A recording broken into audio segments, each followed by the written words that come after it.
Well, shalom, shalom. Welcome, welcome, world changers. And thank you, Hannah, again for the beautiful, beautiful music. That was amazing.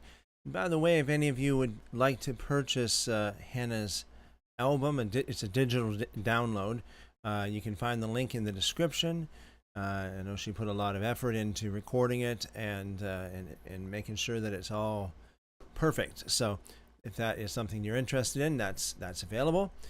So, as always, I pray that everything that we share here today would be a great blessing to you, increase your knowledge of the scriptures, your knowledge of the things of heaven, your relationship with God, and your knowledge of the truth. Amen, amen, and amen. So, tonight we are going to read from the Legends of the Jews and catch up with what we read last night from the book of Genesis, from the canonical scriptures. And then we're going to jump back to the book of Genesis and compare the manuscripts about the story of Jacob, Joseph sending for Jacob, Joseph sending for his father. So that is the outlook for tonight. If you have any questions, comments, or prayer requests, feel free to drop those in the live chat. We will pray for you ASAP. Speaking of the live chat, see what we have here. Calamento says shalom to all. Chipmunk says good evening, everyone. Good evening, good evening. Shalom, shalom. Welcome and blessings multiplied to y'all and your families. Going Nowhere says, hello, sorry I've been absent. Sometimes I get caught up with other things, but I've always come back, right? Yes, you've always come back. It says, if there ever comes a time when I don't return, something must have happened to me. Well, I hope nothing bad happens to you, Going Nowhere. And I appreciate you coming back, and I appreciate your fellowship. I know you are one of the ones that you've been around for a long time. Well, all things considered, you've been around for, what is it now, 3 years or going like something like that. So it's been a while. I appreciate your faithfulness and appreciate your I appreciate your presence here. Thank you, Going Nowhere, and I appreciate your commitment as well. It's like this is commitment to me. When I read this, if there ever comes a time when I don't return, something must have happened to me. Well, again, I hope nothing bad happens to you, but that to me is a statement of commitment. Thank you, Going Nowhere. Good to see you as always. Chipmunk says, "Great job, Hannah." Well, that would be. I'm sure Hannah would love that and appreciate that. So thank you on behalf of Hannah. And Chipmunk says, Going Nowhere went somewhere. Yeah, Going Nowhere. You must have at least temporarily went somewhere, but now you're back to Going Nowhere. That's good. That's really good. I'm glad you're here, Going Nowhere, and I'm glad you're going nowhere. I'm glad you're here, and I'm glad you're going nowhere. All right. So, Seek the Lord says shalom. Shalom, Seek the Lord. Welcome. Blessings multiplied to you and your family. Chipmunk says, I like the name. Yeah. All right. When I first saw that name, I know some people they take it kind of negatively, but in this context, I mean, Going Nowhere is here, and he's going nowhere, so that's great. You're here and you're going nowhere. Perfect. Awesome. Love it. All right. So, let's start. I'm going to start with reading from the Legends of the Jews, because yesterday we read Genesis 45 verses 1 to 8, and we didn't read that particular part of the Legends of the Jews, what the Legends of the Jews has to say about that. So let's start with that, and then we're going to go back to the book of Genesis and start with verse 9 and read on, comparing the manuscripts as always. So get ready. I know this is going to be an interesting ride. I myself have not read all of this stuff in the Legends of the Jews, so for me too, it's new. So I'm learning as I go, just as well as all of you guys, I hope and pray, and enjoying it along the way. So let's do this. On the right-hand side, Joseph makes himself known. See, it says, seeing that his brethren were indeed on the point of destroying Egypt, Joseph resolved to make himself known to them. Oh, well. That's something I never thought about. And that's something I never knew about. So according to this, be it, historical or not, be it whatever, however you want to look at it, according to this, Joseph's brothers were planning to invade Egypt, basically. But, and it kind of doesn't. I wouldn't say it surprises me that idea surprises me, because I see, that Joseph and his brothers, especially his brothers, were quite the bunch, to say the least, right? So, anyways, according to this is the reason why Joseph made himself known to them, just to kind of, okay, now if I don't make myself known to them now, they're going to do something serious. Clifton says, good evening and blessings, Christopher and brethren. Good evening, Clifton. Blessings multiplied back to you. Good to see you. Moving on here. So, again, it says, seeing that his brethren were indeed on the point of destroying Egypt, Joseph resolved to make himself known to them, and he cast around for a proper opening which would lead naturally to his announcement. At his behest, Manasseh laid his hand upon Judah's shoulder, and his touch allayed Judah's fury, for he noticed that he was in contact with a kinsman of his, because such strength existed in no other family. Then Joseph addressed Judah gently, saying, I should like to know who advised him to steal the cup. Could it have been one of you? Benjamin replied, neither did they counsel theft, nor did I touch the cup. Take an oath upon it, demanded Joseph, and Benjamin complied with his brother's request. I swear that I did not touch the cup. As true as my brother Joseph is separated from me, as true as I had nothing to do with the darts that my brothers threw at him. Darts? That's interesting. As true as I was not one of those to take off his coat. That's a good point. As true as I had no part in the transaction by which he was given to the Ishmaelites. Another good point for Benjamin. As true as I did not help the others dip his coat in blood. Again. So true is my oath that they did not counsel the theft, and that I did not commit theft. Interesting. Risen Nation says, Shalom, good channel. Keep going in a positive way. Thank you, Risen Nation. I appreciate your encouragement, appreciate the positivity, and shalom, blessings multiplied to you and yours. All right, moving on here. Joseph says, how can I know that this oath of yours taken upon your brother's fate is true? Benjamin says, from the names of my 10 sons, which I gave them in memory of my brother's life and trials, you can see how dearly I loved him. Now keep in mind as well that Joseph and Benjamin had a unique relationship, unlike any of the other brothers, because they were brothers of the same mother. Joseph was not a quote-unquote full brother with any of the others. He was, as you might say, quote-unquote half brothers. So, but still they were called brothers, right? So a half brother is still called a brother in the scriptures. But Benjamin is that special brother who is of the same mother. So again, Benjamin says, from the names of my 10 sons, which I gave them in memory of my brother's life and trials, you can see how dearly I loved him. I pray thee, therefore, do not bring down my father, with sorrow to the grave.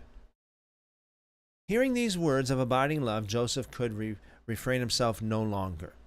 Okay, so initially in this reading, it sounded like Joseph wanted to reveal himself just to keep everybody out of trouble from, Egypt being attacked. But here, of course, it's out of love as well, which I think this is true. Out of love, and especially for Benjamin, I think that is true as well.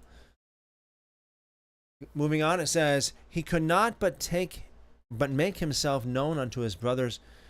He spake these words to them. You said the brother of this lad was dead. Did you yourselves see him dead before you? They answered, yes. Uh-oh. Is that a lie? Is that a lie? Joseph said, did you stand beside his grave? The brothers said, yes. Yep, that's a lie. Joseph goes on to say, did you throw clods of earth upon his corpse? The brothers said, no. Oh, you know what? Maybe they're not necessarily lying, because the pit that they threw him in is a euphemism. It could be a euphemism for a grave, like a well, a grave, this kind of thing. So maybe that's what they're talking about. I see. Okay. Then Joseph reflected, saying to himself, my brothers are as pious as aforetime, and they speak no lies. Okay, yeah. I see. They said I was dead because they were abandoned. Because when they abandoned me, I was poor, and a poor man is like unto a dead man. They stood beside my grave, that is the pit into which they cast me. There, we got it right there. I didn't read this before, so that's what I thought. But they did not say that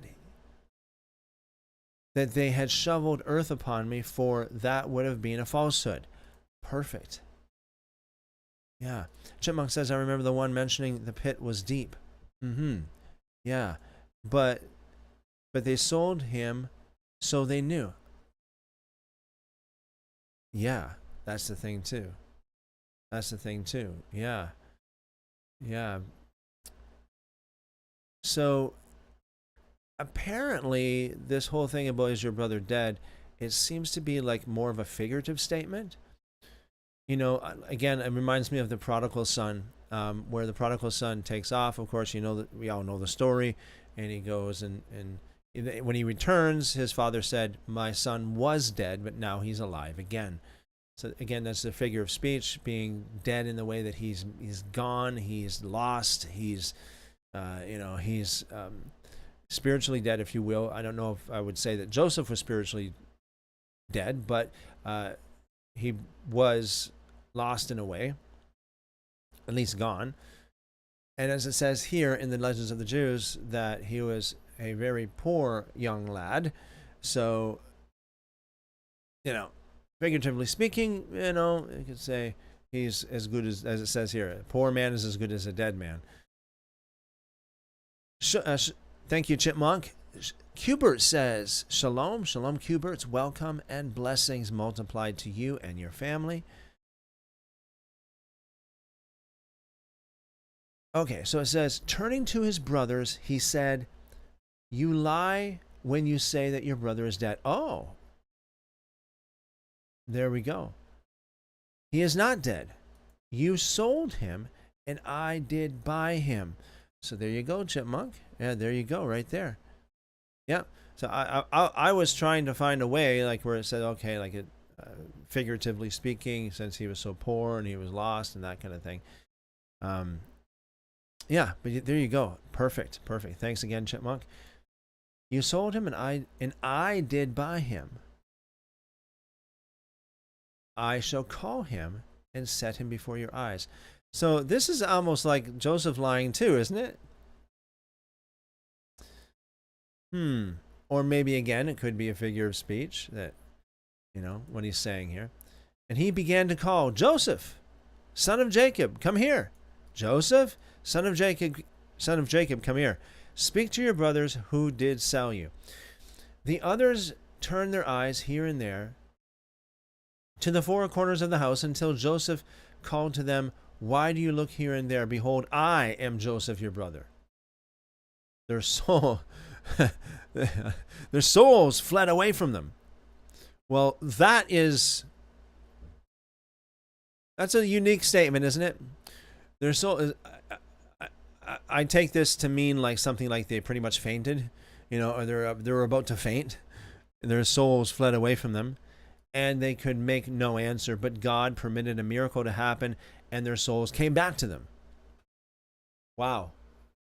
So they pretty much almost dropped dead. Yeah, this is quite the story. Joseph continued, you see it with your own eyes. And also my brother Benjamin sees it with his eyes, that I speak with you in Hebrew. So he went from speaking through an interpreter to speaking directly to them in Hebrew. And that makes sense too, right? Because I never thought of that. I really never thought of that before. I never thought of that. It's the first time ever this was ever something that I realized. But when Joseph, even in the book of Genesis, I know it doesn't say in the book of Genesis that he spoke directly in Hebrew, but it just makes sense, right? If he was using an interpreter to speak to them all the time, when he revealed himself as for who he is, it would just make sense that he would speak to them directly in their own native language. So that would that makes sense, because otherwise they'd be saying, "What, Joseph? Why? What? You forgot Hebrew? It wasn't that long. You're not 300 years old. What happened? You forgot Hebrew?" No, but yeah, I can see this. I can see this being plausible. You see that I speak with you in Hebrew, and I am truly your brother. But they would not believe him. Not only had they been informed or transformed from, not only had he been transformed from a smooth-faced youth into a bearded man, since they had abandoned him, but also the forsaken youth now stood before the ruler of Egypt. Now stood before them the ruler of Egypt. Therefore Joseph bared his body and showed them that he belonged to the descendants of Abraham.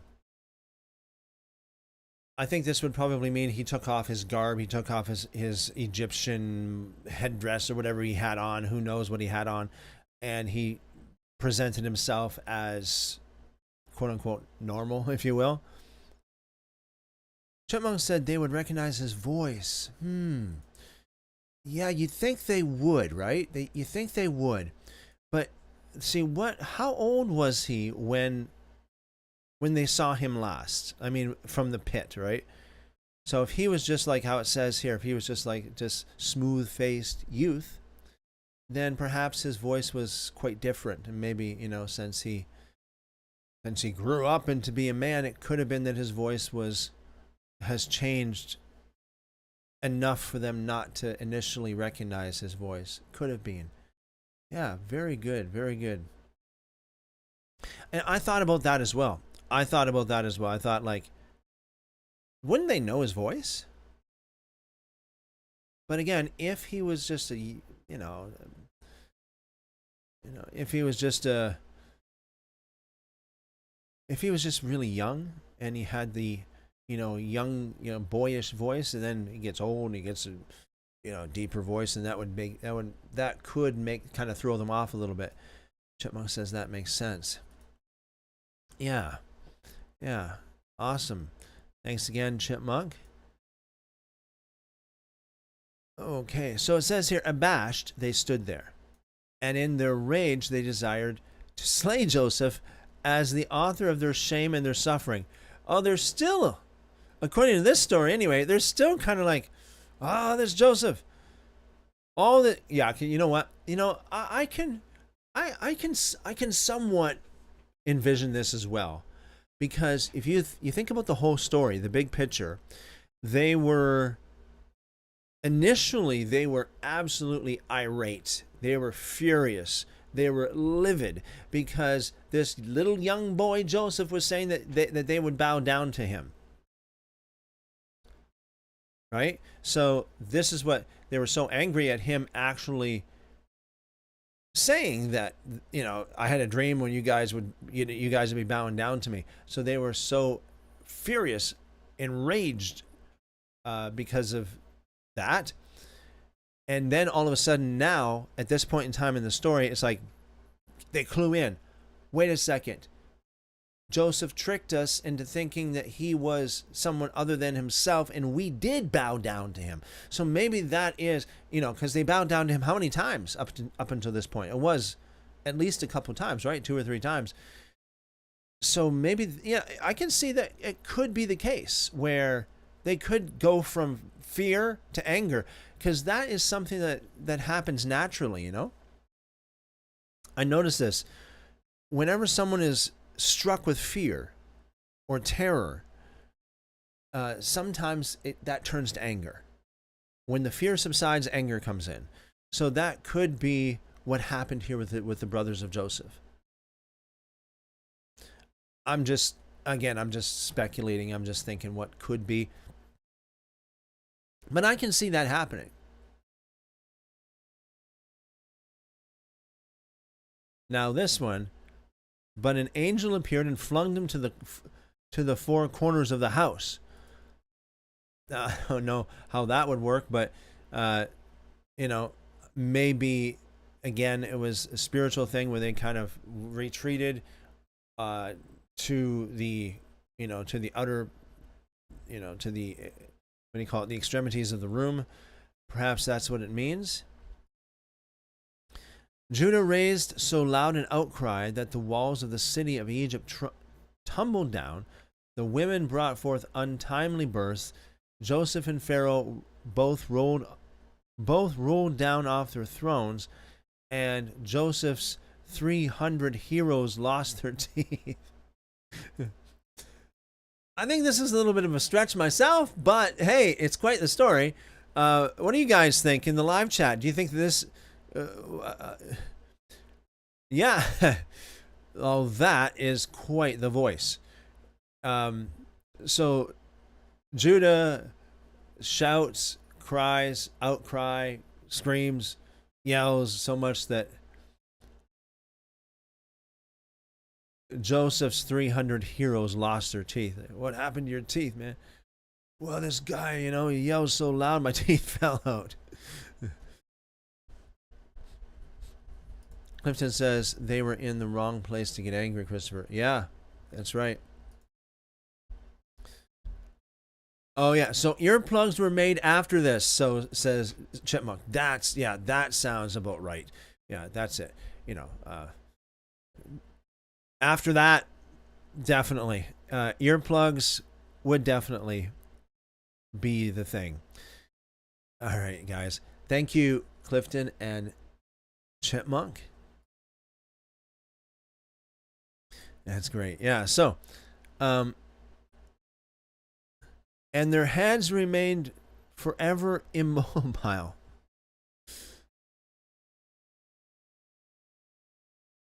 And their heads remained forever immobile, facing backward as they turned them to discover the cause of the tumult. Is that an idiom? Well, I can't see any of this stuff. I can't see any of this stuff actually happening literally. It seems to me like it is. I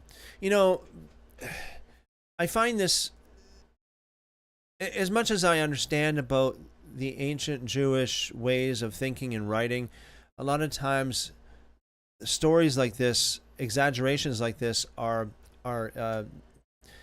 made up, if you will, to emphasize a point. Again, there's these figures of speech and stories that are told, like parables and these kind of things that didn't really happen, but rather they're things that are written. Because, again, back in those days, they didn't have any way to emphasize really what they're writing. They couldn't take a highlighter out and highlight it or write everything in capitals because there were no capitals in those days. There's no such thing as a small letter and a capital letter in Hebrew. So,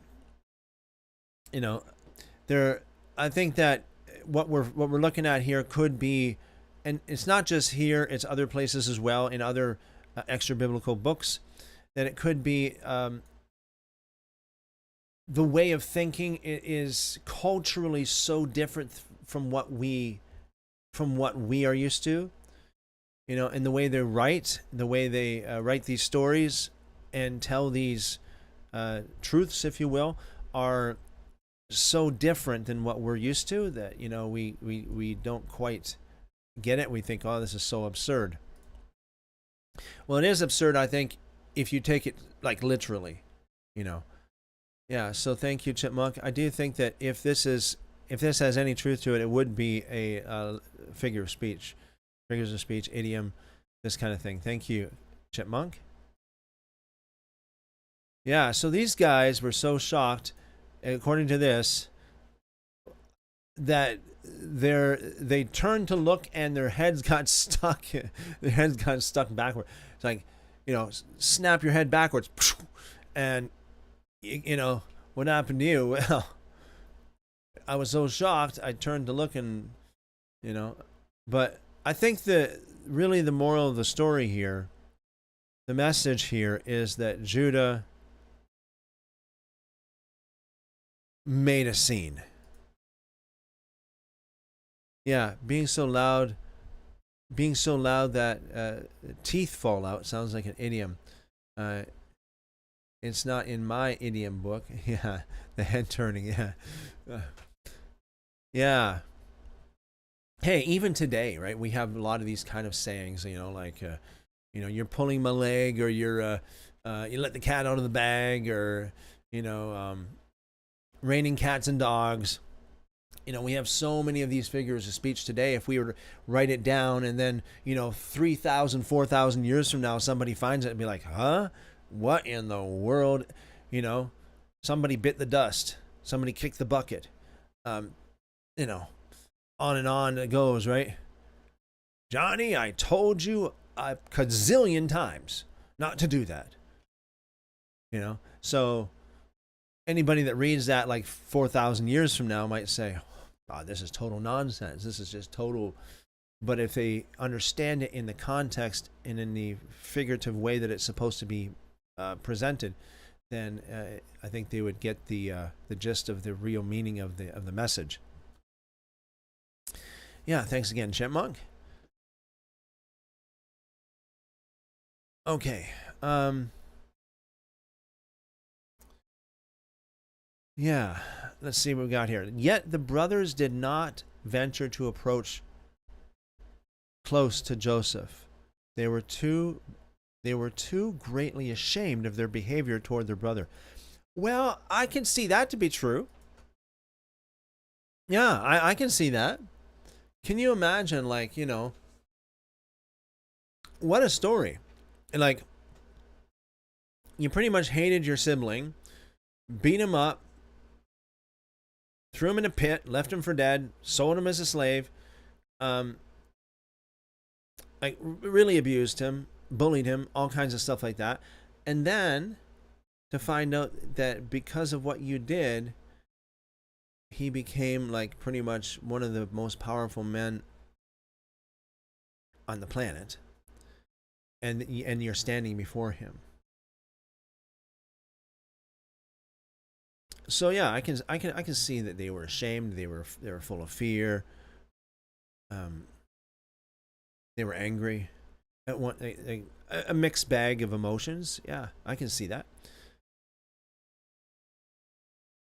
It says he sought to calm them, saying, "Now be not grieved, nor angry with yourselves, that you sold me here. For God did send me here, or send me before you to preserve life." So we spoke a lot about this yesterday. Joseph had a perspective that is the winning perspective. He, as Brother Lawrence would say from hundreds of years ago, he practiced the presence of God.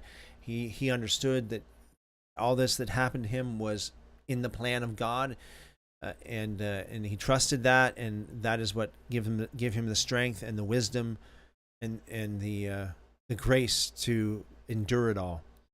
So it goes on here to say, even such kind words of exhortation did not banish their fear. And Joseph continued to speak, "As little as I harbor vengeful thoughts in my heart against Benjamin, so little do I harbor them against you."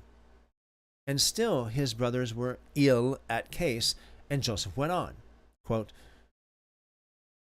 "You think that it's possible for me to inflict harm upon you? If the smoke of 10 candles cannot extinguish one, how can one extinguish 10? Unquote. At last the brothers were soothed, and they went up to Joseph. who knew each by name, and weeping he embraced them. He embraced and kissed them all in turn. The reason why he wept was that his prophetic spirit showed him the descendants of his brothers enslaved by the nations. Wow. Isn't that something that's something to think about? Especially, it says here, especially did he weep upon Benjamin's neck, because he foresaw the destruction decreed for the 2 temples to be situated in the allotment of Benjamin.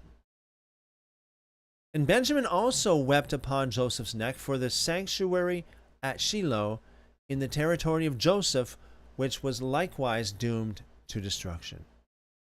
And Pharaoh was well pleased with the report of the reconciliation between Joseph and the Hebrews, for he had feared that their dissensions might cause the ruin of Egypt, and he sent his servants to Joseph that they take part in his joy.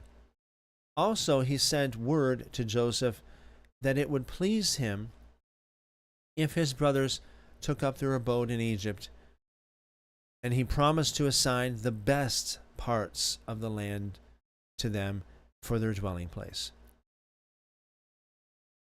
Now all the servants of Joseph were in agreement with their master concerning this invitation to the Hebrews. Many among them were disquieted, saying, "If one of the sons of Jacob came here, and he was advanced to a high position over our heads, what evil will happen to us when 10 more come here?" Joseph gave all his brothers 2 changes of raiment, 2 changes of clothes. One for use on the ordinary days of the week, and one for use on the Sabbath. For when the cup was found with Benjamin, they had rent their clothes, and Joseph would not have his brothers go about in torn garments.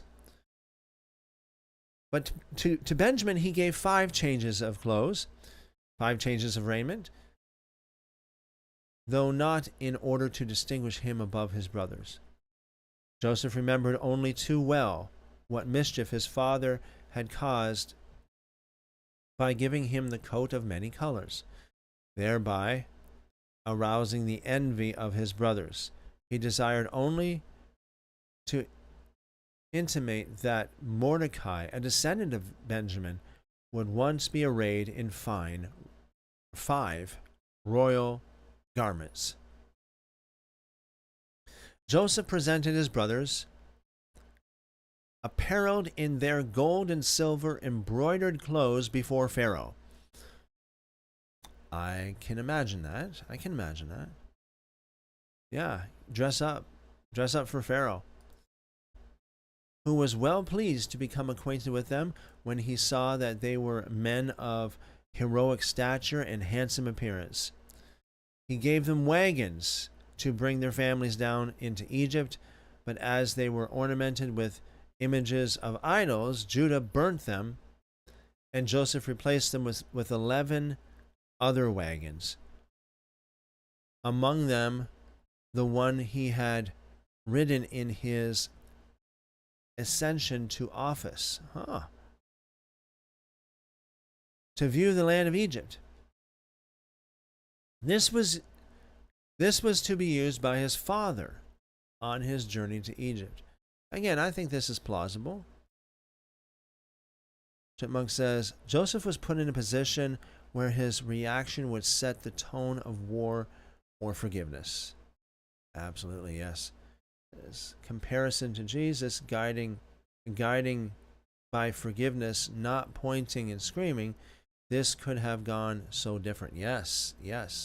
Very good point. Absolutely. Thank you, Chipmunk.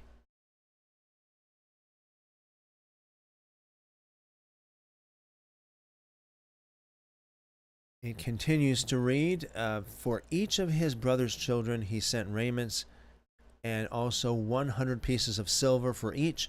But for each of the children of Benjamin he sent 10 changes of raiment.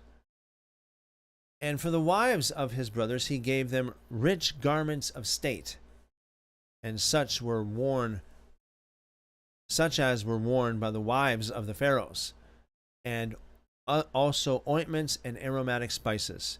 To his sister Dinah he sent silver and gold embroidered clothes, and myrrh, aloes, and other perfumes. In such presents he gave also to the wife and the daughters-in-law of Benjamin. For themselves and for their wives the brothers received all sorts of precious stones and jeweled garments like those that were worn by the Egyptian nobility. Joseph accompanied his 11 brothers to the frontier, and there he took leave of them with the wish that they and all their families come down to Egypt, and he enjoined upon them besides 3 maxims to be observed by travelers. Do not take too large steps. Do not discuss halakhic subjects, that you lose not your way, and enter the city at the latest with the going down of the sun.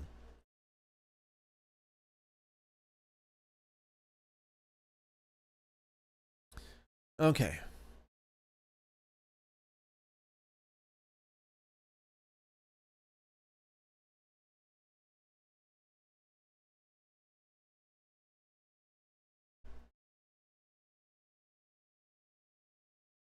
All right, so let's go into the book of Genesis chapter 45, and we're going to compare the manuscripts again. We're going to read from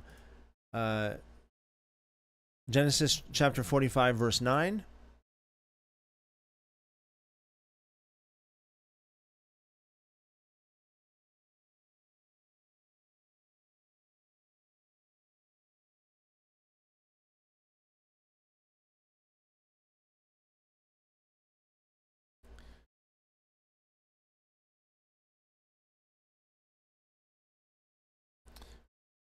Okay, so Genesis chapter 45, verse 9.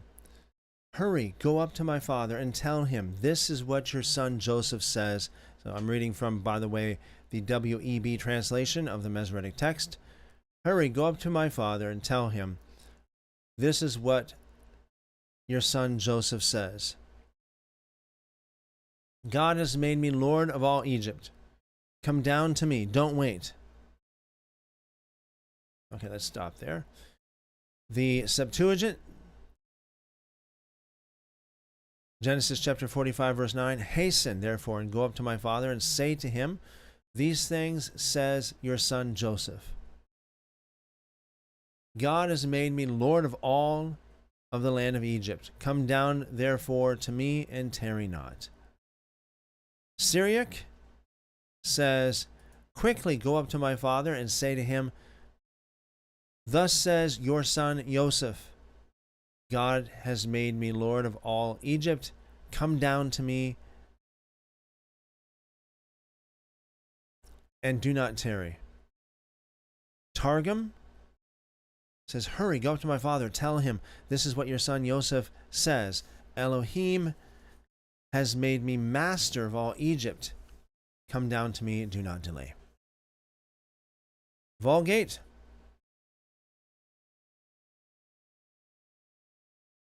says, make haste and go ye up to my father and say to him, thus saith your son Joseph, God has made me Lord of the whole land of Egypt. Come down to me and linger not. Genesis chapter 45, verse 9 in the Samaritan text says, hurry and go up to my father and say to him, thus says your son Joseph, Elohim has made me master of all Mizraim. Come down to me, do not stop.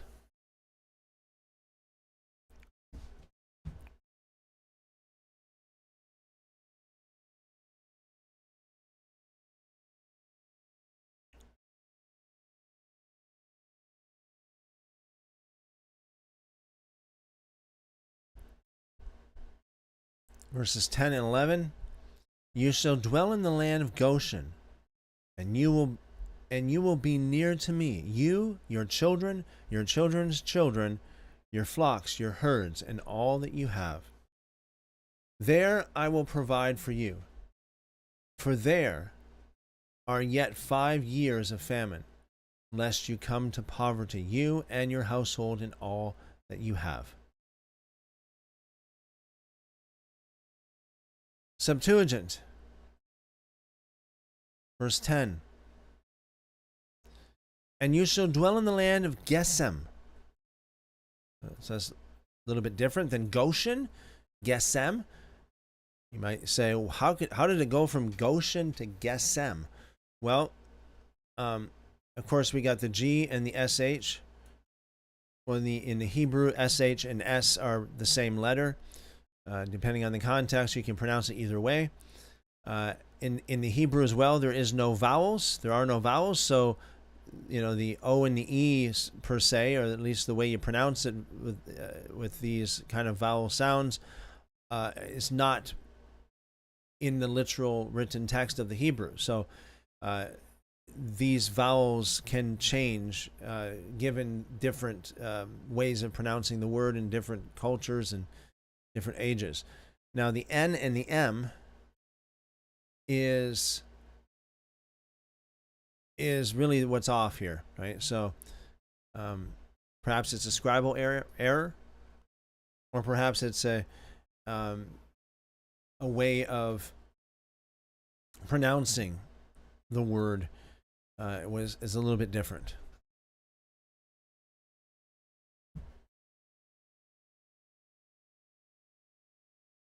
So you shall dwell in the land of Gesem of Arabia. So the Septuagint says Gesem of Arabia, whereas the Masoretic text would lead us to believe that Goshen was in Egypt. So here is, so here's the question: where was Goshen? Was Goshen in the land of Egypt? Was it a part of the land of Egypt, or was it in Arabia?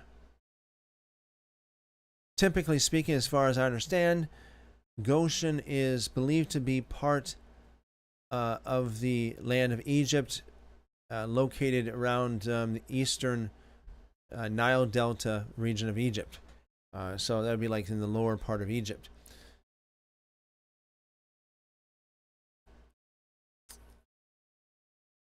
Okay, moving on. The Septuagint says, "You shall be near me, you and your sons and your sons' sons, your sheep, your oxen, and whatsoever things are yours." Now, here's a question: what does the Orthodox Study Bible have to say in their translation of this verse? It says, "Hurry then, go up to my father, and say to him, Thus says your son Joseph." Oh, excuse me, that's the verse before. "You shall dwell in the land of Goshen, and you shall be near to me, you and your children's children, your sheep, your oxen, and all that you have." So again, it seems to be that the Orthodox Study Bible uses a different manuscript of the Septuagint, because there are different manuscripts of the Septuagint, just like there are different manuscripts of the Masoretic, by the way, as well. So what I'm reading here on the screen is the Brenton Septuagint. Those of you over on TikTok, if you have put anything, if you put any comments or questions in the live chat, my apologies, but I cannot see what you put in there, unless I think if you put something in there now, I think I might be able to see it. So if you have any questions or comments over there on TikTok, feel free to put that in, and my apologies if you have to put it in again, or copy and paste, whatever you have to do. Or you can just go over to YouTube and look me up over there on YouTube to see. So YouTube is the best place for when it comes to comments and questions. All right, moving on with the Septuagint. It says, so first of all, the Brenton Septuagint puts Geshem of Arabia in there, whereas the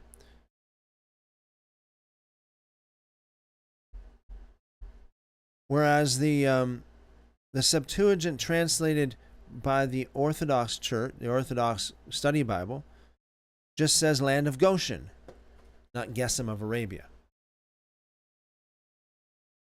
Moving on with this, Brenton Septuagint. You shall be near to me, you and your sons and your sons' sons, your sheep and your oxen, and whatsoever things are yours, and I will nourish you there. For the famine is yet for 5 years, lest you be consumed, and your sons and all your possessions. So a little bit different, as lest you come to poverty, you and your household, and all that you have, as it says in the Masoretic.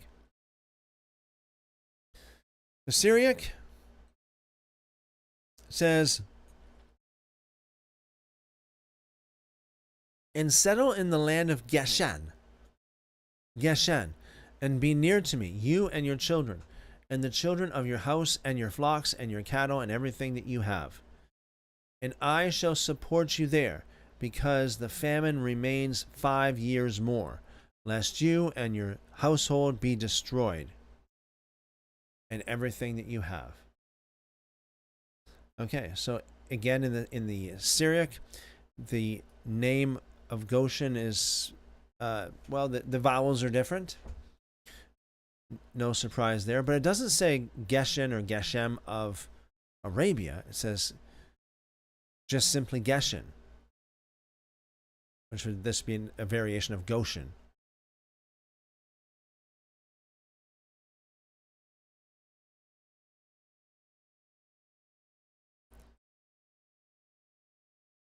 So in verse 11 it says, lest you and your household be destroyed and everything you have, versus what the Masoretic says, lest you come to poverty, you and your household and all that you have.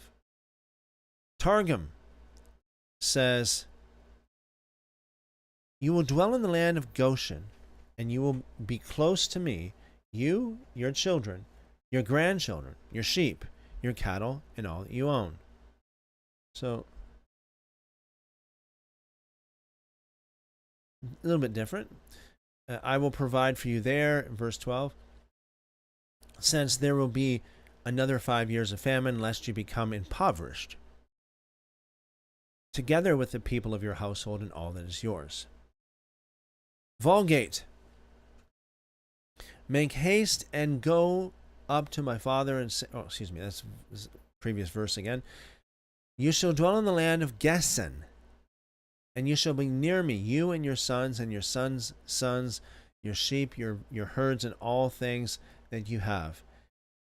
And there I will feed you. For there are yet 5 years of famine remaining, lest both you perish and your house and all things that you have. And the Samaritan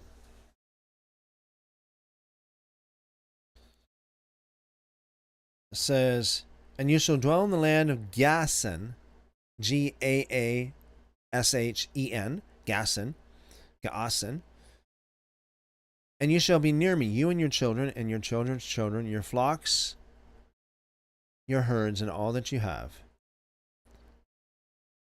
And I will also provide for you, for there are still 5 years of famine, you and your household, and all that you and all that you have would be impoverished.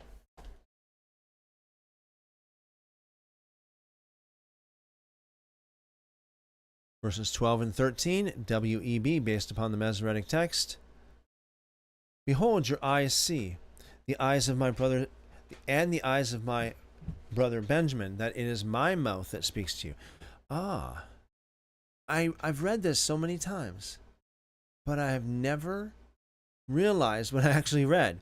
You know, how many years I've been reading this, and I never really realized what this meant until I read the Legends of the Jews. Now, this is why I think it's important for us to read the Legends of the Jews. As much as some of it sounds like far-fetched stories, it inspires us to think and brings out the big picture in what actually happened. So when it says here, behold, your eyes see, and the eyes of your brother Benjamin, that it is my mouth that speaks to you.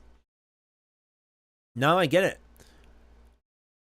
For the first time ever in my life. Now I get it more than ever. I learned here. So when he said that, what he was saying was, you all notice that it is actually I'm speaking directly to you, not through this interpreter anymore. I'm speaking directly to you in your native tongue, in your native language. And that should be a piece of evidence that would support my claim that I am Joseph. That's amazing.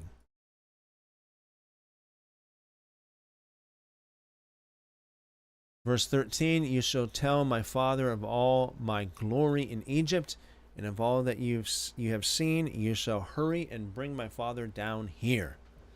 Septuagint, verses 12 and 13. Behold, your eyes see, in the eyes of my brother Benjamin.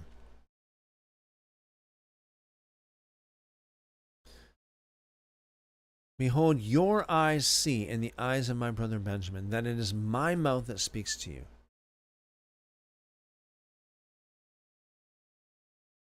Notice how he divides between Benjamin and the rest of the brothers. And again, I think the reason why he does this is because Benjamin is his only true full brother. And because of that, I think his love for him is different than the other than the others, that's for sure.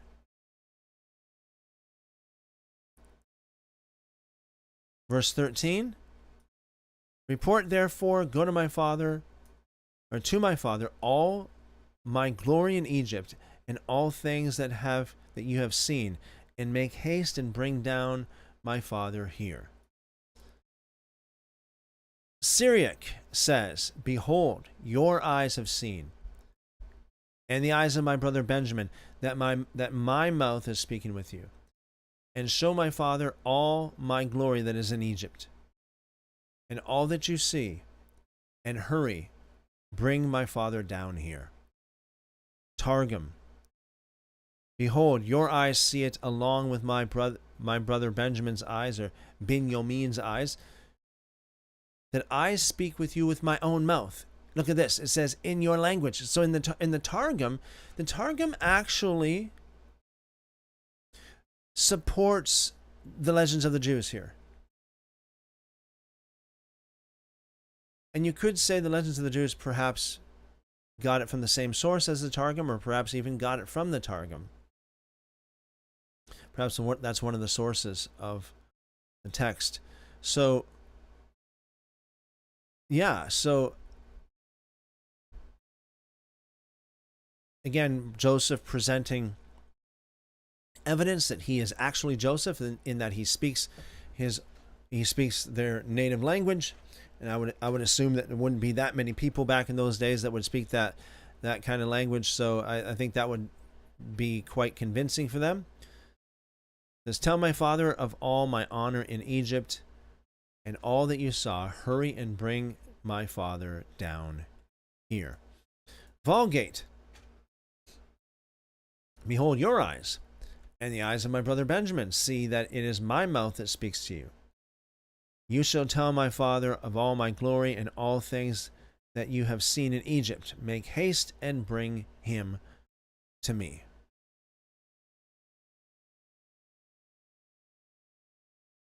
And then the Samaritan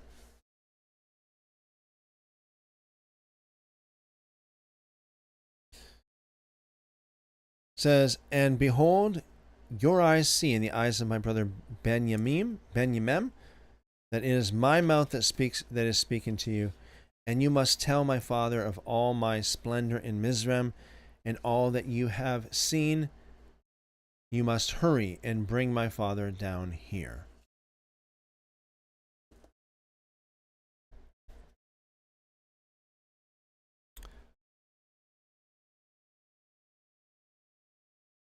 Okay, couple more verses, then we're going to go over to the Legends of the Jews again. Verse 14 and 15 from the Masoretic text. He fell on his brother Benjamin's neck and wept. And Benjamin wept on his neck. Actually, you know what?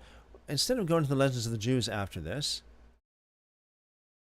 maybe we'll just continue reading for the next little bit here, because I think the Legends of the Jews we already read all this stuff in the Legends of the Jews, right? So I don't want to get too far ahead in the Legends of the Jews and behind in Genesis here. So Genesis 45, verses 14 and 15, he fell on his brother Benjamin's neck and wept, and Benjamin wept on his neck. He kissed all his brothers and wept on them after his brothers talked with him. Septuagint, he fell on his brother Benjamin's neck and wept on him, and Benjamin wept on his neck. And he kissed all his brothers and wept on them, and after these things his brothers spoke to him. Syriac, and he fell on the neck of Benjamin, his brother, and wept, and look at this. For some reason, the Syriac, this particular translation anyway, the Holy Peshitta Bible translation, spells Benjamin two different ways in the same verse. Benjamin versus Benjamin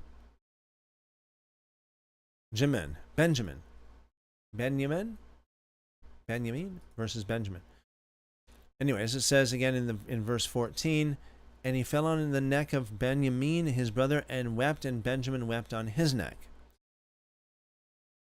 Targum says, oh, wait a second, I forgot verse 15. In the Syriac, it says, and he kissed all his brothers and wept on them, and after that his brothers spoke with him.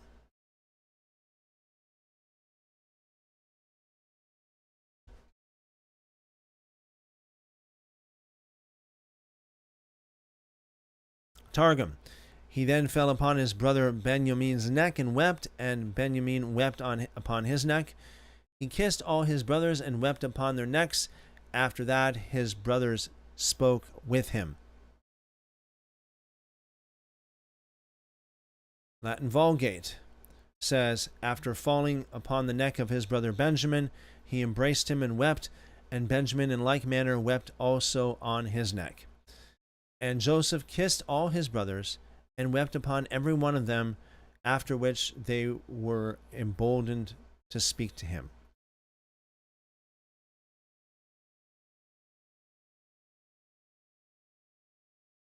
A little bit different in saying that the brothers were emboldened to speak to him. This is not what we get in the other text per se. So the Samaritan text says, and he fell on his brother Benjamin's neck and wept, and Benjamin wept on his neck. Now, according to this, it says that the Masoretic text literally says he fell upon brother Benjamin's necks, as plural, necks, and wept, and when Benjamin wept upon his necks.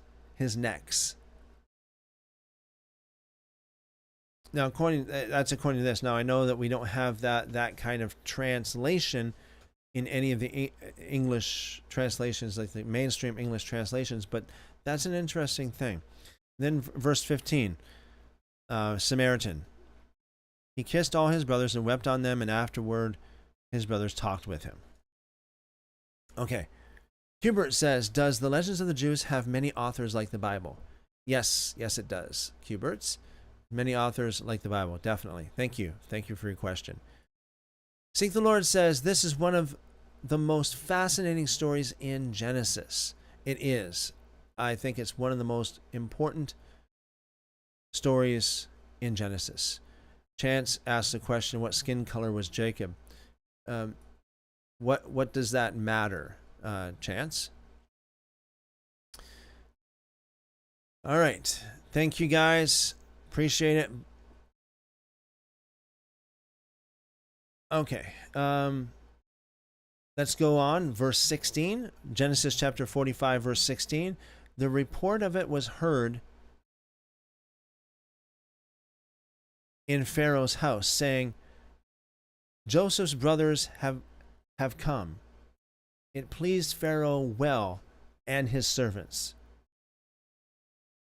Verse 17. Pharaoh said to Joseph, tell your brothers, do this and load your animals and go travel to the land of Egypt. Seek the Lord says that's a better question. Thank you, Seek the Lord. Appreciate that. Septuagint, verse 16 says, And the report was carried into the house of Pharaoh, saying, Joseph's brothers are come. And Pharaoh was glad, and his household. And Pharaoh said to Joseph, say to your brothers, do this, fill your wagons, and depart into the land of Canaan, or Canaan.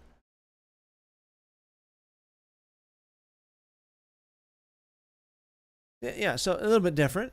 Fill your wagons, as opposed to load your animals and go.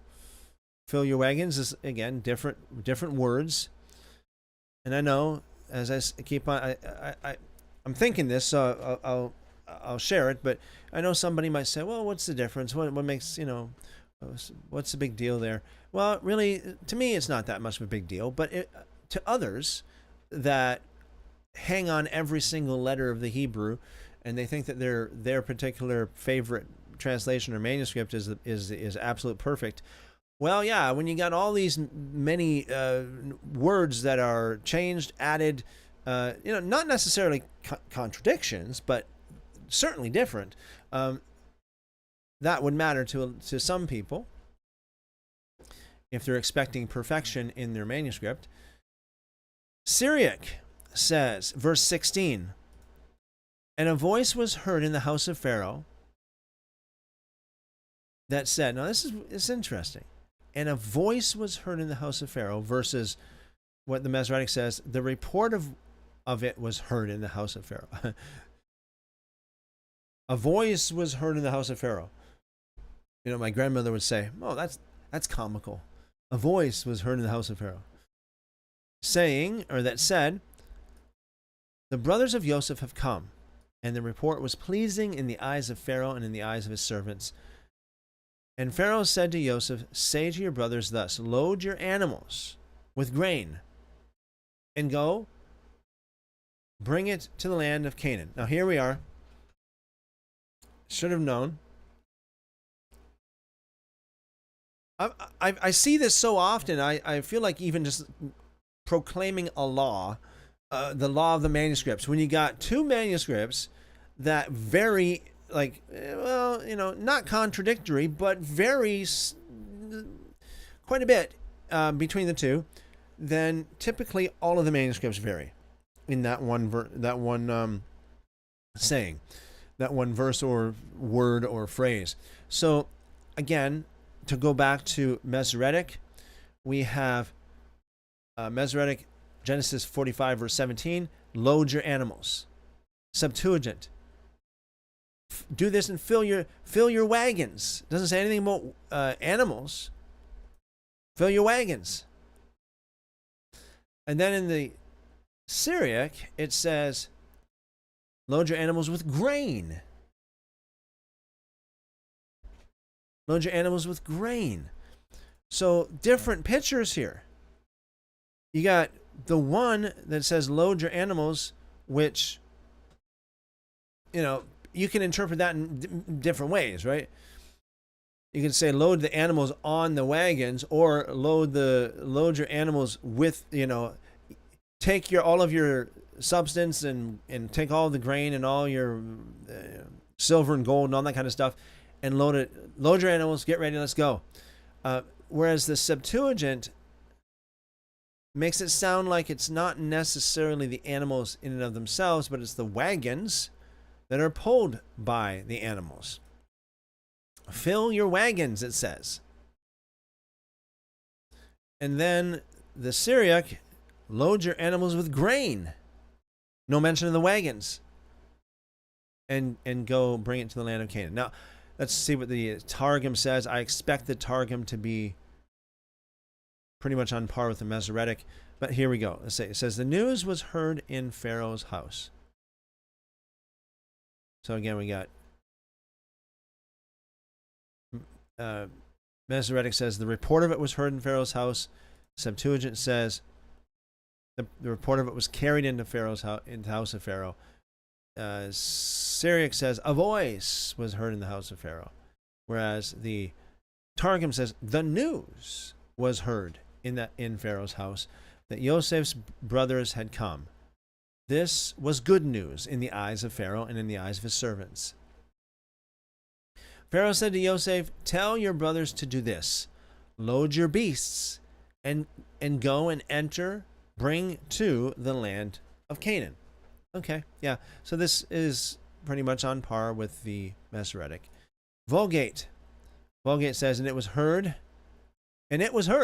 pretty ambiguous there, and the fame was spread abroad in the king's court.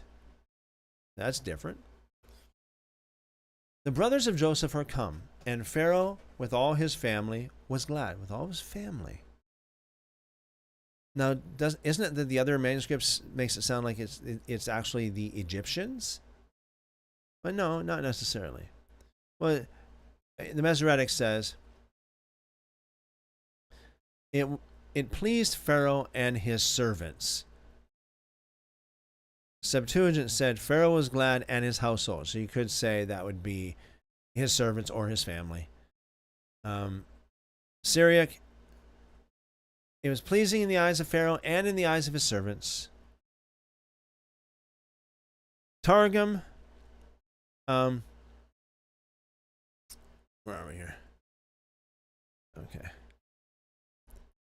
The news, this was good news in the eyes of Pharaoh and in the eyes of his servants, but in the Latin Vulgate, and Pharaoh was glad. Pharaoh with all his family was glad. Nothing about his servants there. Verse 17, he spoke to Joseph that he should give orders to his brothers, saying, load your beasts and go into the land of Canaan. Okay. Samaritan, we have, and the voice was heard in Pharaoh's house, saying, Joseph's brothers have come. And it pleased Pharaoh and his slaves. And Pharaoh said to Joseph, say to your brothers, do this, load your beasts and go and come to the land of Canaan. Different. The words and come, of course, are in bold here, which means it's not exactly what it says in the Masoretic text. It's a difference, variation.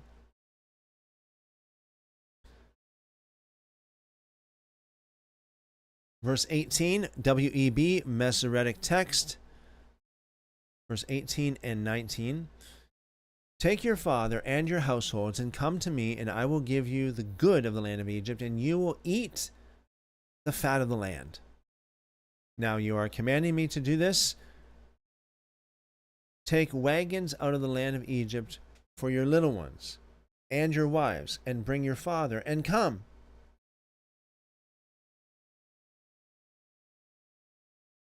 Okay, so the wagons are to load up all the other family members from Canaan. Verse 18 and 19 in the Septuagint, and take up your father and your possessions. So this is different. And your possessions? In the Masoretic text, it says, and your households. It doesn't say anything about possessions. Although, again, I know somebody can interpret that to say, well, if you take up your household, then it must be all your possessions. But again, in other parts of Scripture, household meant family.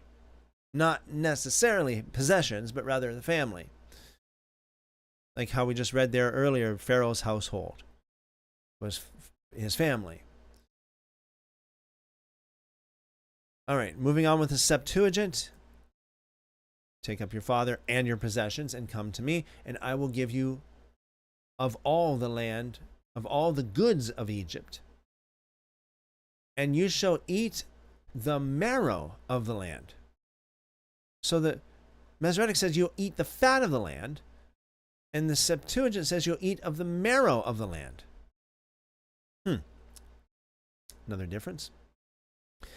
Verse 19, and charge them thus, that they should take for them wagons out of the land of Egypt for your little ones and for your wives, and take up your father and come. Worded different, but meaning the same thing as the Masoretic. Syriac, let's see what the Syriac has to say.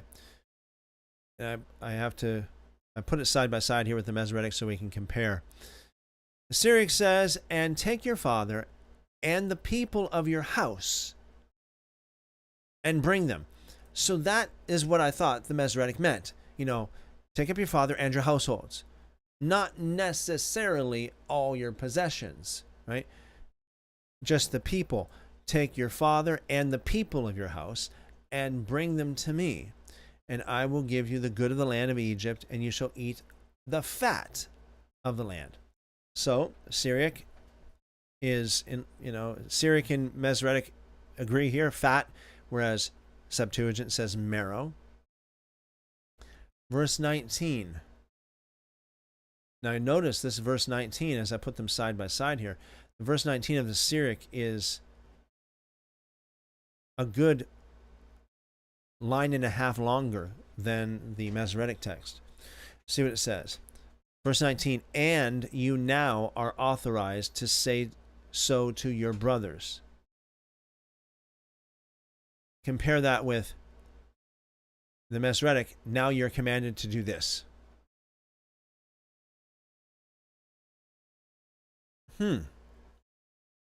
So now you're commanded to do this versus, and now you are authorized to say to your brothers. Yeah, that's quite a bit different. And you could say this is a borderline contradiction because if you're reading the Masoretic text, you think that Joseph is commanding them to do something. Take these wagons, go get your father and come back. But the Syriac makes it sound like that Joseph just kind of passively authorized them to say to their brothers, take for yourselves, so different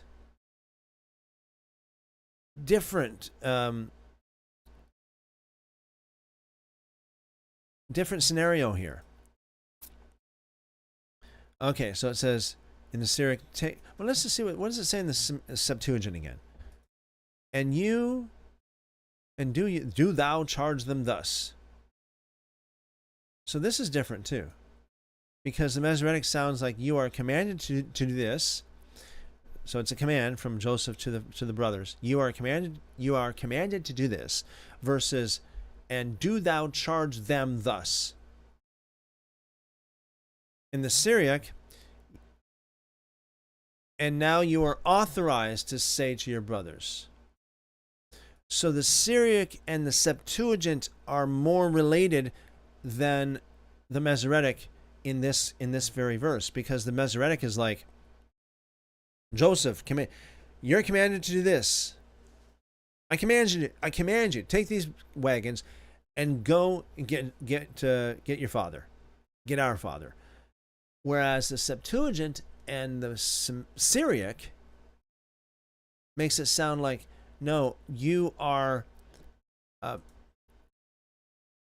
should charge them, your other brothers. It's like Joseph is talking to one brother. You charge them with this command.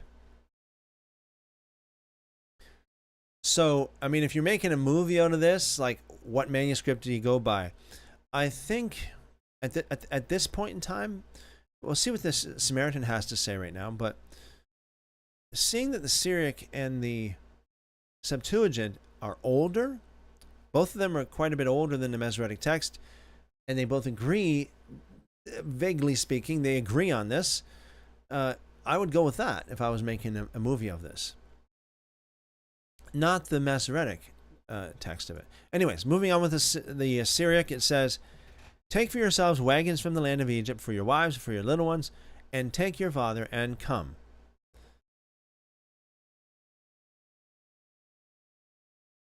Okay. So the Targum says, bring your father and the people of your households.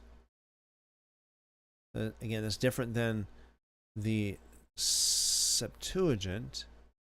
And where are we here? Possessions. Bring your possessions.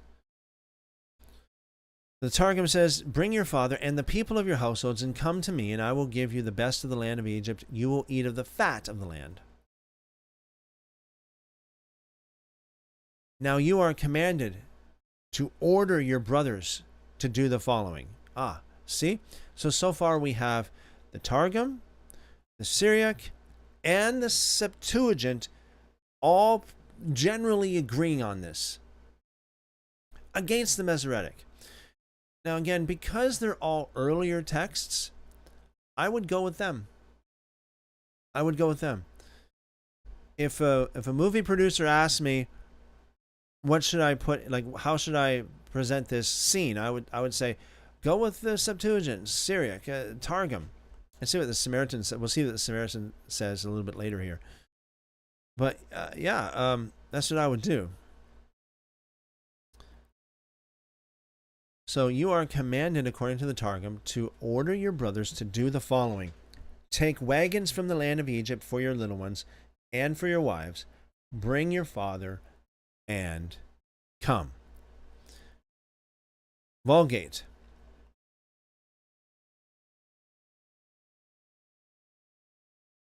Okay, it says, and bring away from there your father and your kindred, and come to me. And I will give you all the good things of Egypt, that you may eat the marrow of the land. Marrow, again. So this goes with the Septuagint. Marrow of the land. Verse 19, give orders also that they take out of the land of Egypt for the carriage of their children.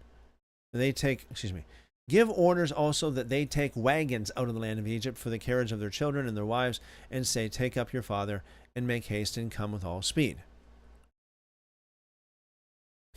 Let's see what the Samaritan says about this.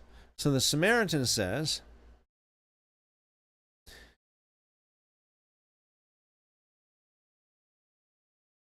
and take your father and your households and come to me, and I will give you the good land of Mizraim, and you will eat of the fat of the land.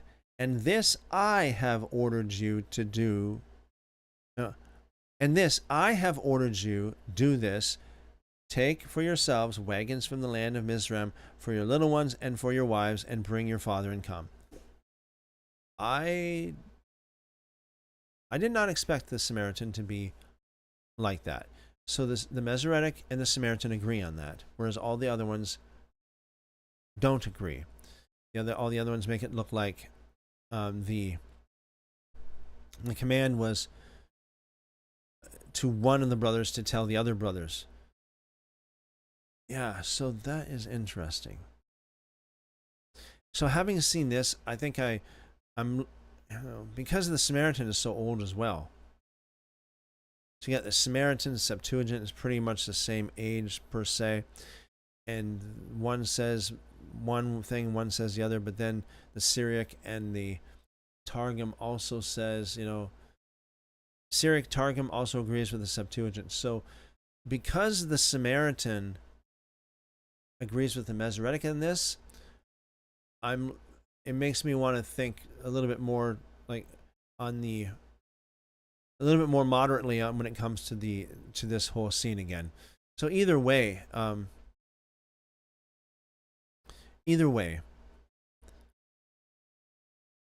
whether it is Joseph commanding them all to take the wagons, or Joseph commanding one of them to tell the rest of the brothers to take the wagons. Okay. Verses 20 and 21. WEB.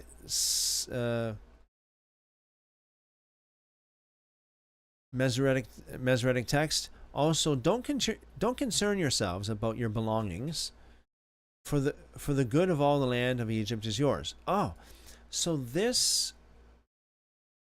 is consistent with what it said earlier in the Masoretic text, where it's like, just get the people, just get your father and the people of your family and come. Like, don't worry about the possessions. Whereas the Septuagint is like, get your father and all your possessions and come.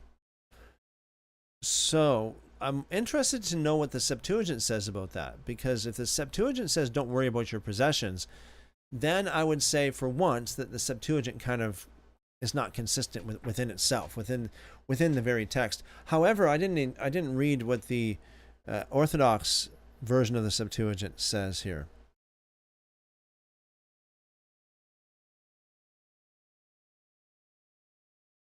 So with verse 19, now you are commanded to do this, take carts out of the land of Egypt, you and your little ones.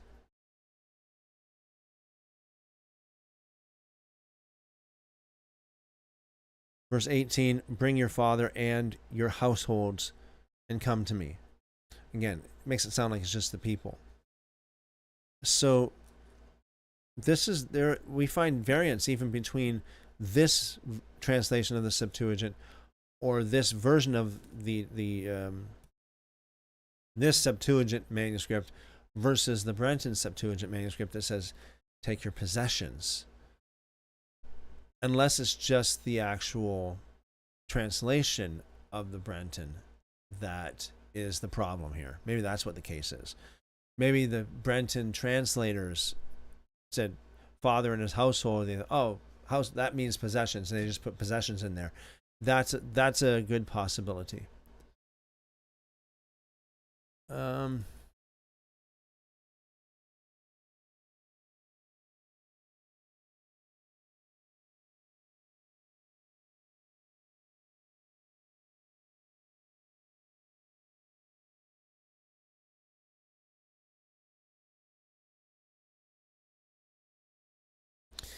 I got on the right hand side here the actual Greek version of the Septuagint. We're going down here to verse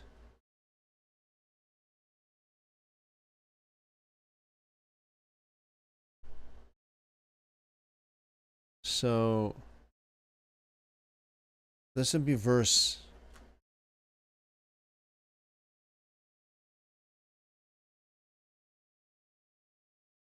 18, right? So let me see what this.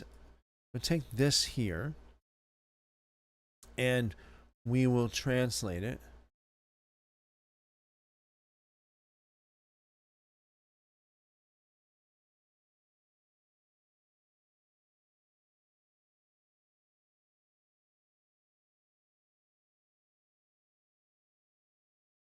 So doing translation here, we got taking your father and your possessions.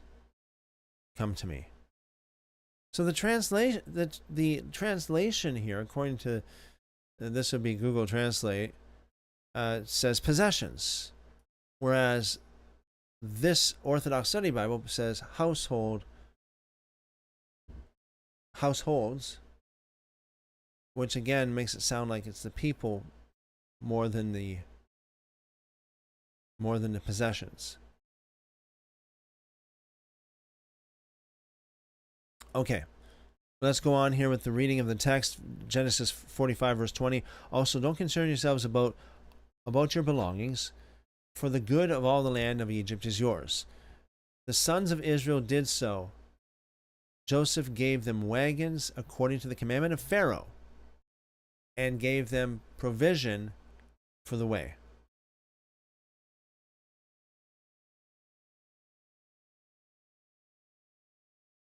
Sorry, guys. You know what? It was actually Pharaoh speaking to Joseph. I thought it was Joseph talking to one of his brothers, but it was Pharaoh speaking to Joseph, saying, "Command your brothers to take the wagons." Okay. Correction, guys. It was Pharaoh speaking to Joseph. So some manuscript says, you are commanded to do this, take wagons out of the land of Egypt, for the rest of them down there in Canaan. Whereas other manuscripts are, it's Pharaoh speaking specifically to Joseph, saying, you are authorized to take these wagons. You are authorized to command your brothers to take these wagons down. Okay.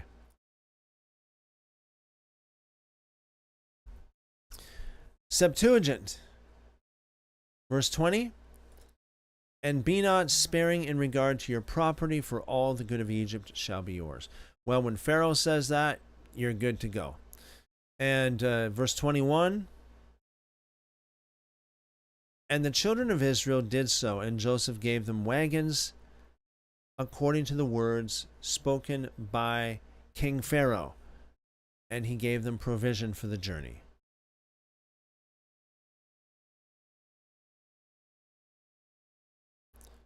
Syriac. Do not let your eyes gaze on your property. So again, different words. Because the blessing of all the land of Egypt is yours. And the sons of Israel did so, and Joseph gave wagons to them by the word of the mouth of Pharaoh, and he gave provisions for the road to all of them. Targum. Do not be concerned with your belongings, for the best of Egypt is yours. Different wording. Best of Egypt versus the good of all Egypt versus the blessing of Egypt. Verse 21, the sons of Israel did so.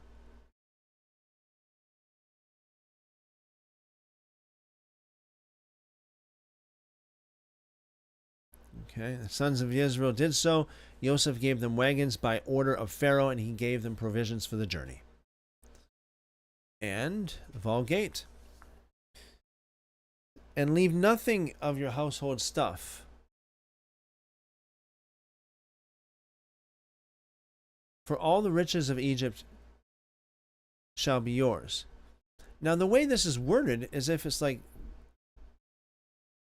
leave it all, bring it all. It sounds like it means bring it all. Leave nothing of your household stuff. Like bring all your possessions. For all the riches of Egypt shall be yours. That doesn't really make sense, does it? That doesn't really make sense. It's like, you have everything here, so bring everything you got. Verse 21, and the sons of Israel did as they were bid, and Joseph gave them wagons according to Pharaoh's commandment, and provisions for the way. Samaritan, verse 20, and your eyes will not concern yourselves with your goods, for the best of all the land of Mizraim is yours.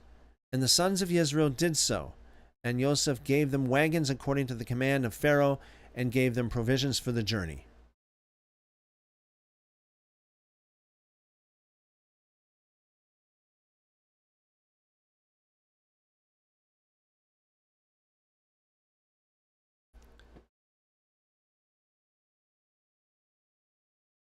Verse 22 and 23, WEB, based upon the Masoretic text, says, he gave each one of them changes of clothing, but to Benjamin he gave 300 pieces of silver and 5 changes of clothing. He sent the following to his father, 10 donkeys loaded with good things, the good things of Egypt, and 10 female donkeys loaded with grain and bread for the provision for his father by the way. Septuagint. And he gave to them all 2 sets of raiment apiece. He gave to them all 2 sets of raiment apiece, but to Benjamin he gave 300 pieces of gold. Okay, problem, guys. In the Masoretic text it says Benjamin received 300 pieces of silver. But in the Septuagint it says Benjamin received 300 pieces of gold. What is it? And I know people can say, oh yeah, well maybe it's both. Again, I have a problem with this kind of way of thinking where they just take both of what is basically a contradiction and they merge them both together and say, well, that's the truth. Well, I don't necessarily buy that because, again, you think about this, how many people have nothing but the Masoretic text? So if they read that and say Benjamin got 300 pieces of silver and nothing is said about the gold, then is that the whole truth? And if the Masoretic or if the Septuagint, for those who, especially in the eastern part of the world, Eastern Orthodox churches and such, they read that Benjamin got 300 pieces of gold. Nothing mentioning about the silver. So is that all? Is that the whole truth? Let's see what it says here in this Septuagint. This says, so this is verse 22.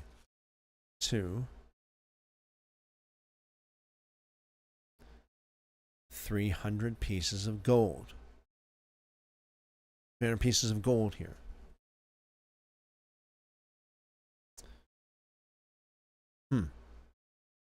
All right, we'll see what the rest of the manuscripts say.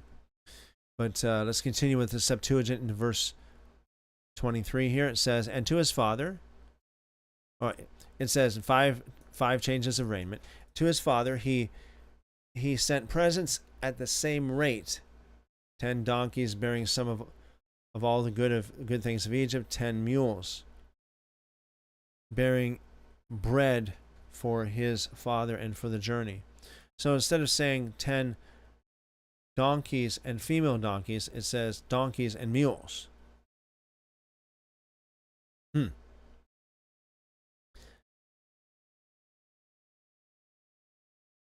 Syriac says this, and he gave every man a pair of garments, and to Benjamin he gave 300 silver coins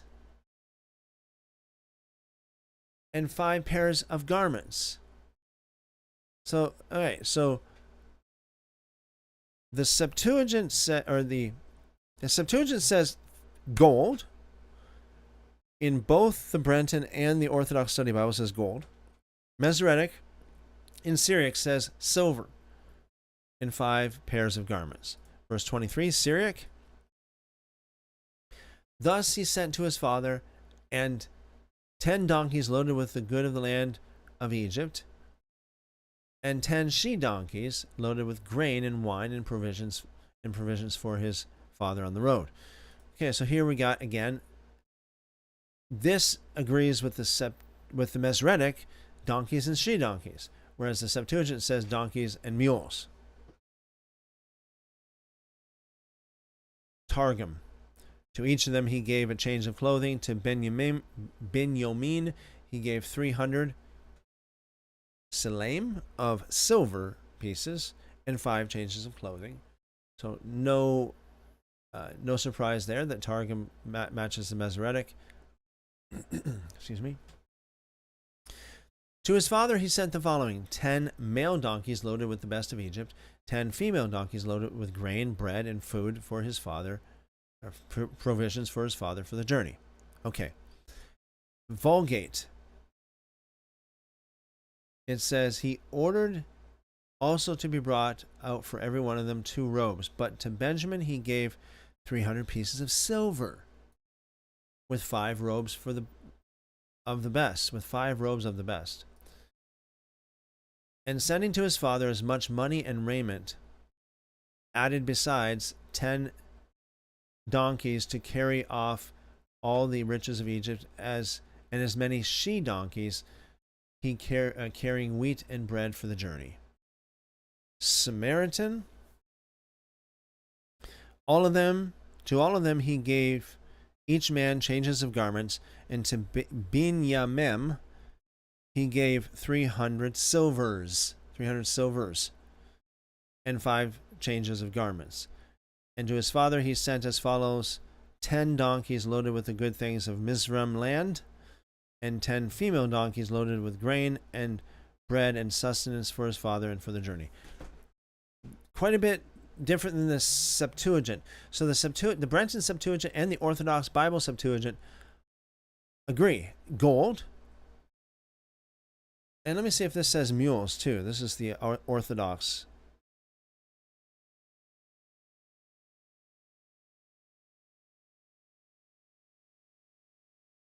It does. It says mules, just like the Brenton Septuagint does. All right. Back to the text.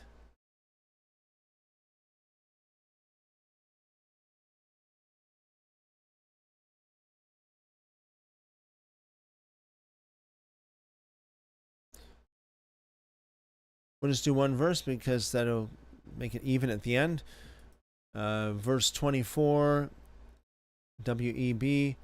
So he sent his brothers away, and they departed. He said to them, see that you don't quarrel on the way. Don't fight, guys. Septuagint. He sent away his brothers, and they went, and he said to them, be not angry, by the way. So that, again, is different. Telling somebody not to be angry would make it seem like you mean that you don't want them to be angry with you, right? So it sounds like, in the Septuagint, it sounds like Joseph is basically, like, because he says this kind of like redundant, like it's over and over. You know, don't be angry, guys. Don't be angry. Don't be angry with yourselves. All this kind of thing. And here again, don't be angry, by the way.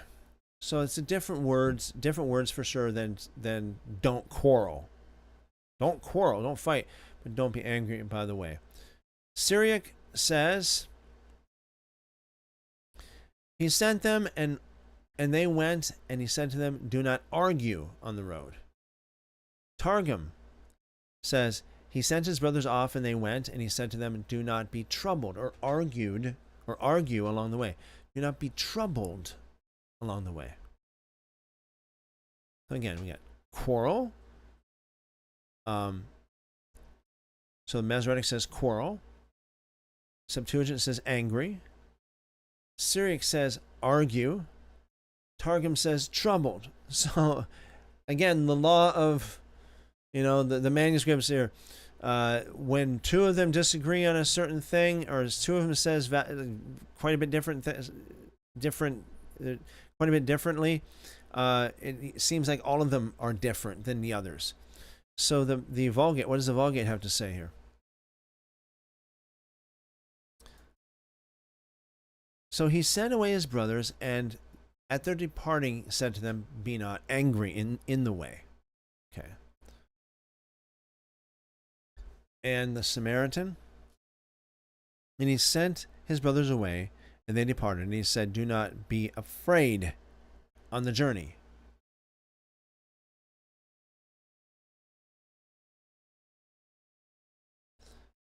Do not be afraid on the journey. Now, according to this is a little bit different. The Masoretic translation, according to this book, reads, see that you fall not out by the way. Again, like a figure of speech. You don't fall out. So, differences, guys. 25:26. WEB, Masoretic text. They went up out of Egypt and came into the land of Canaan to Jacob their father. They told him, saying, Joseph is still alive, and he is ruler over all the land of Egypt. His heart fainted, for he didn't believe them. Septuagint. And they went up out of Egypt and came into the land of Canaan to Jacob their father. And they reported to him, saying, your son Joseph is living, and he is ruler over all the land of Egypt. And Jacob was amazed, for he did not believe him. So, differences here. His heart fainted versus simply amazement. Masoretic fainted. In the Septuagint, Jacob was amazed. Syriac, verse 25. And they came up from Egypt, and they came to the land of Canaan to Yaakov their father. And they told him, and they said, look at, they told him, and they said to him. The Masoretic just simply says they told him, saying. The Septuagint says, and they reported to him, saying. So the Syriac, and they told him, and they said to him, Joseph is still alive, and he is ruler in the land of Egypt. And he turned away in his heart, because he did not believe him. So even that is different. And he turned away in his heart. That's the Syriac. Septuagint. Jacob was amazed. Masoretic, his heart fainted. Differences. Targum. They went up from Egypt, and they came to the land of Canaan to their father Yaakov. They told him, saying, Joseph is still alive, and he is ruler of all the land of Egypt. and his, Yaakov's, heart stood still. The words created uncertainty in his heart, for he could not believe them. Latin, verse 25, and they went up out of the land of Egypt, or out of Egypt, and came into the land of Canaan to their father Jacob. And they told him, saying, Joseph, your son, is living, and he is ruler in all the land of Egypt. Which when Jacob heard, he awaked as it were out of a deep sleep, yet he did not believe it. So this is so different. I'm amazed at this. Again, I'm thinking it's pretty much like a law. When you got two manuscripts that differ greatly on a certain word or phrase, it's like all of them differ on that. Whereas the others, it's not so different. Samaritan says, and they went up from Mizraim, and they came toward the land of Canaan. So the rest of the manuscript says they came into the land of Canaan. Yeah.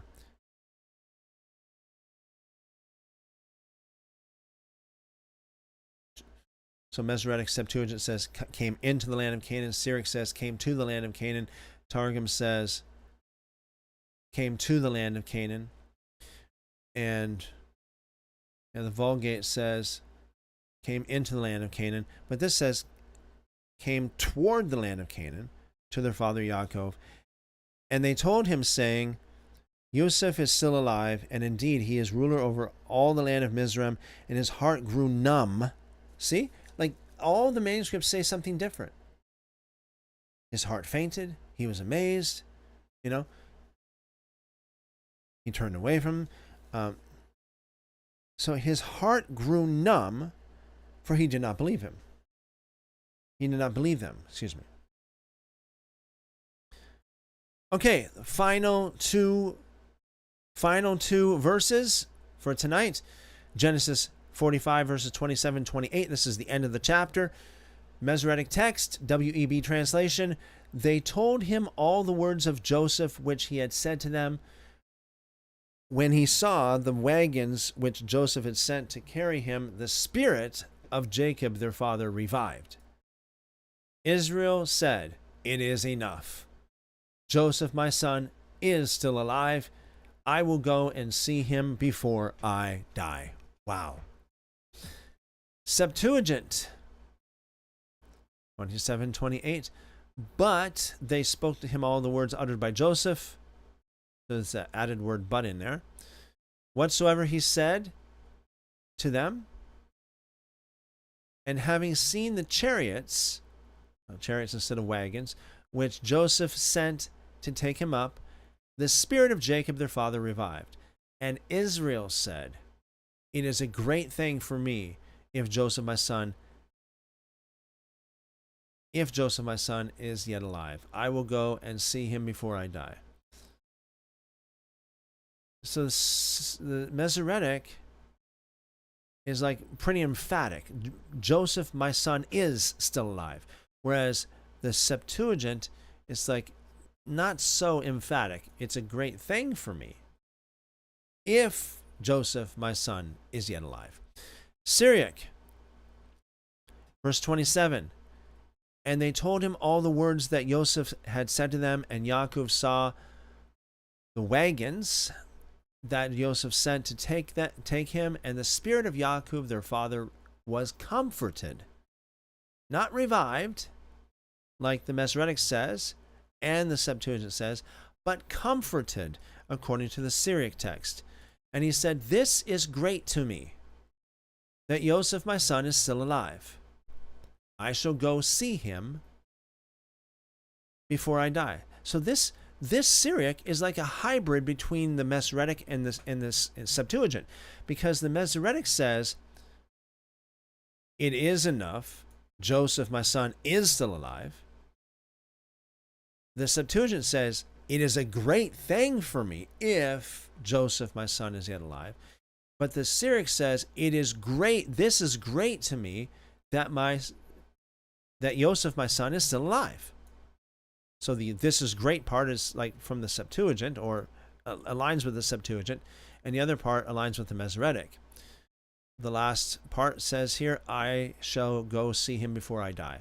The Targum, they told him all the words of Yosef which he had spoken to them, and he saw the wagons that Yosef had sent to carry him.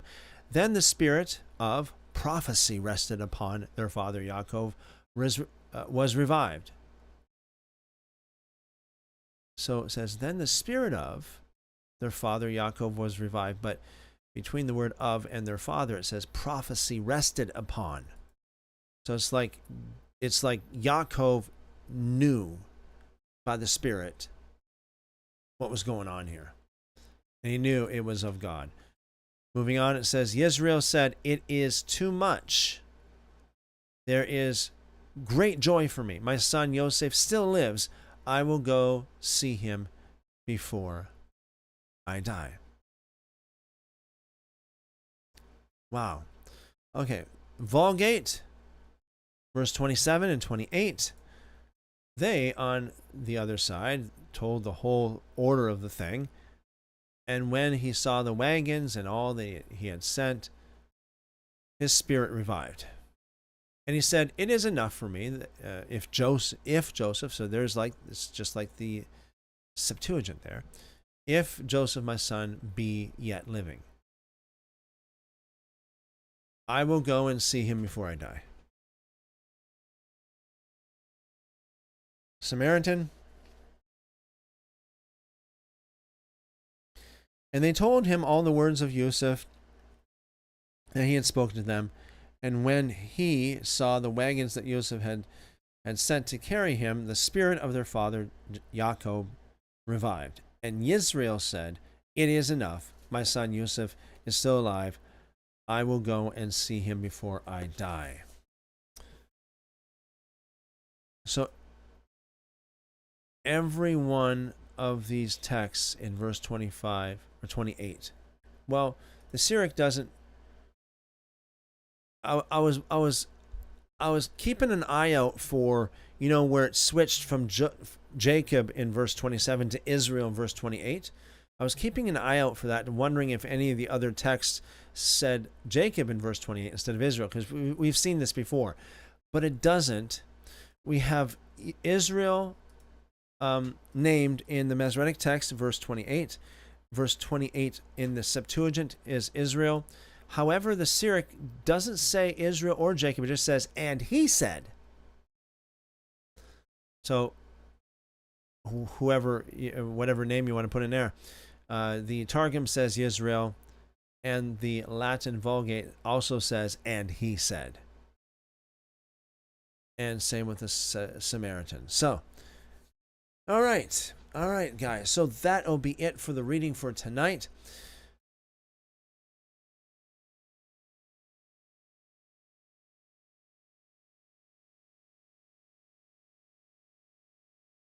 All right, guys. That'll be it for the reading of for tonight.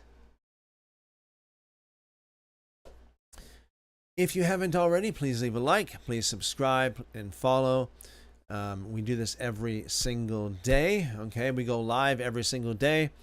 Mostly through the week is where we're doing the going through the scriptures and doing all this kind of stuff, talking about this as in depth as possible. Getting into the extra biblical text as well. So make sure you're following, make sure you subscribe if you haven't yet, and we'll see you guys tomorrow, Lord willing. Seek the Lord says, thank you, brother. God bless you and all here. See you tomorrow. Thank you. Seek the Lord. Blessings multiplied back to you. And Going Nowhere says, good night. Have pleasant dreams tonight. Thank you, Going Nowhere. You too. Have pleasant dreams tonight, or I know for you, you'll be going to bed late, right? So that would be this morning, I should say. Whatever the case is, have pleasant dreams. And, we'll see you guys again, Lord willing, tomorrow, same time, same place, continuing with Genesis. So we're going to get into Genesis chapter 46 tomorrow. The topic will be Jacob's journey to Egypt. So when Joseph's father goes to Egypt, I shouldn't say goes back, but goes to Egypt and meets Joseph. Again, it's going to be an amazing story, I'm sure. And also getting into the legends of the Jews as well, as much as we can squeeze in there. Hubert says, thank you, blessings all. Thank you, Huberts, blessings multiplied to you. Brahimi says, thank you, Brother Christopher. Thank you very much as well, Brahimi. Blessings multiplied to you and your family. Okay, guys, keep calling on him and he will show you great and mighty things. Jeremiah 33:3. Love you guys. I pray the Lord bless you and keep you, make his face to shine upon you, lift up his countenance upon you, and give you wonderful, wonderful shalom. Amen. Amen. We'll see you tomorrow. And thank you, Chipmunk. We'll see you tomorrow. Blessings multiplied to you and yours.